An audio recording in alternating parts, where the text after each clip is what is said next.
Evening vlog കണ്ടാലോ? പെട്ടെന്ന് പോയിട്ട് റെഡി ആയിട്ട് വരാം. റെഡി ആയിട്ടെല്ലാം വന്നിട്ടുണ്ട്. അപ്പോൾ നമുക്ക് പുറത്തു പോവാം. പെട്ടെന്ന് പുറത്തു പോകാൻ തീരുമാനിച്ചതായതുകൊണ്ട് പ്രത്യേകിച്ച് പ്ലാനിങ് ഒന്നും ഉണ്ടായിട്ടില്ല എങ്ങോട്ട് പോകണം എന്നതെല്ലാം. പോകുന്നതാക്കി തീരുമാനിക്കാൻ പറഞ്ഞു. നല്ല ക്ലൈമറ്റും കാര്യങ്ങളൊക്കെ ആയിരുന്നു, നല്ല ആകാശമൊക്കെ ആയതുകൊണ്ട് ബീച്ചിൽ പോകാൻ തീരുമാനിച്ചു.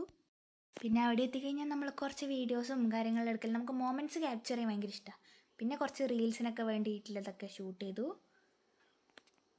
പിന്നെ എന്നെക്കൊണ്ട് ഓരോ കോപ്രായങ്ങൾ കാണിക്കുന്നതാണ് നിങ്ങൾ ഈ കണ്ടുകൊണ്ടിരിക്കുന്നത്. ഇങ്ങനെ ചെയ്യുക അങ്ങനെ ചെയ്യുന്നൊക്കെ പറഞ്ഞിട്ട് ഓരോ വീഡിയോസ് അവൻ എടുത്തുകൊണ്ടിരിക്കുന്നതാണ്. അവൻ്റെ വീഡിയോസ് എടുക്കുന്നതിനെക്കാട്ടിലും അവൻ എൻ്റെ വീഡിയോസ് എടുക്കുന്നതാണ് കുറച്ചും കൂടി ഹാപ്പിനെസ്. പിന്നെ ഈ വീഡിയോയും കൂടി കഴിഞ്ഞ് കുറച്ച് സമയം ഇരിക്കാമെന്ന് തീരുമാനിച്ചു. നല്ല കാലാവസ്ഥ ആയതുകൊണ്ട് ഇങ്ങനെ ഇരുന്ന് ആസ്വദിക്കാൻ ഭയങ്കര ഇഷ്ടമുള്ള കൂട്ടത്തിലാണ് ഞാൻ. അപ്പോഴാണ് അവിടെ ഒരു ബോളുണ്ട്, ഒന്ന് പോയി എടുത്തിട്ട് വരാൻ വേണ്ടി പറഞ്ഞിട്ട് പോയത്. ഞാൻ വലിയ കാര്യത്തിൽ ആളായി പോയതാ. പക്ഷേ എന്തോ നല്ല വെയിറ്റുള്ള സാധനമായിരുന്നു, എന്തോ കപ്പലിൻ്റെ എന്തോ ആയിരുന്നു. നല്ല വേദനയും കിട്ടി. അന്നേരം നോൻ കാണിച്ചു തന്നെ ഇതാ കടലിൽ ഒരാൾ പോകുന്നതെന്ന് പറഞ്ഞിട്ട് കാണിച്ചു തന്നെയാണ്.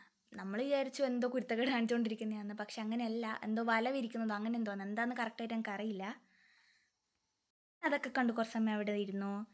അപ്പോഴത്തേക്ക് തന്നെ ഏകദേശം സണ്ണൊക്കെ സെറ്റ് ആവാറായിട്ടുണ്ടായിന്. അത് നോക്കി കുറച്ച് സമയം വർത്താനൊക്കെ പറഞ്ഞ് അവിടെ ഇരുന്നു. അതൊന്നും നമ്മൾ വീഡിയോ എടുത്തിട്ടില്ല. അപ്പോഴത്തേക്ക് നല്ല വിശപ്പിൻ്റെ വിളിയും വന്നിട്ടുണ്ടായിന്. അപ്പോൾ പറഞ്ഞു നമുക്ക് റഹ്മാനിൽ പോവാന്ന്. അവിടുത്തെ അൽഫാം മന്തി എൻ്റെ ഫേവറേറ്റ് മന്തിയാണ്. അപ്പോൾ അതൊക്കെ കഴിച്ചു. ഇനി ഫുഡ് കഴിച്ച് നേരെ വിട്ട് പോകാം. Tata bye.